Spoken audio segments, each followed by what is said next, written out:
Panaginip lang ba ang pagkakaisa? Naiisip mo na ba minsan, paano kaya kung lahat ng tao sa mundo magkaisa? Walang inggitan, walang lamangan, walang bulok na sistema. Bawat isa handang tumulong. Bawat bansa hindi kanya-kanya. Isang mundo, isang puso. Siguro, matutuwa ang Diyos, no?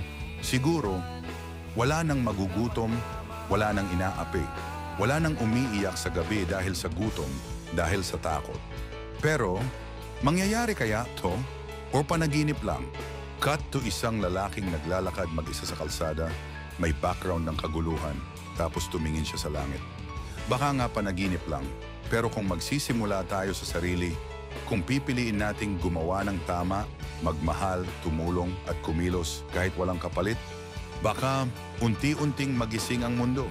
At ang panaginip, unti-unti nating gawing totoo.